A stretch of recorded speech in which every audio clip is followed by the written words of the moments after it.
শাকিব, আপনি মনে হয় মিথ্যা কথাটা ভালোই বলতে পারেন। আমি শাকিব খানকে বললাম যে শাকিব খান, আপনি যে এই বাচ্চাটা যে আপনার হয়েছে বা বাচ্চাটা যে আপনার, সেই দাবি নিয়ে কি আপনার কোনো প্রশ্ন আছে? তো উনি বললেন যে না। তো এই বাচ্চাটা তো আপনার, যে হ্যাঁ হ্যাঁ হ্যাঁ হ্যাঁ। আপনি বাচ্চাটাকে কখন দেখছেন? বুবলির দ্বিতীয় সন্তান হওয়ার পর থেকেই আলোচনার যেন শেষ নেই। এবার অভিযোগ উঠেছে নিজের সন্তানকে একবারও দেখতে যাননি মেগাস্টার শাকিব খান।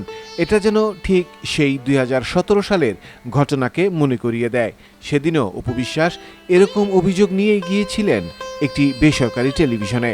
আর এবার সাংবাদিক খালেদ মহিউদ্দিন অপু বিশ্বাসের সাথে এক ভিডিও কলে বুবলির সন্তান নিয়ে কথা বলছেন। অপুকে তিনি বলেন, শাকিব খান বুবলির সন্তানকে একবারও দেখতে যাননি। অভিযোগ করছেন যে এই বাচ্চাটাকে আপনি আসলে জন্মের পরপর দেখেন নাই। তো বলছে যে না, আমি আসলে জন্মের পরপর দেখি নাই। তো কখন দেখছেন? ঠিক মনে করতে পারতেছি না। আমি বলছি, সাকিব আমি আপনাকে মনে করাই দিই, আপনি বাচ্চাটাকে দেখছেন? তখন সাকিব বলছে যে হ্যাঁ। বলছি কেন? তো বলছে যে আমার আসলে সময় ছিল না। সাকিব, আপনি মনে হয় মিথ্যা কথাটা ভালোই বলতে পারেন।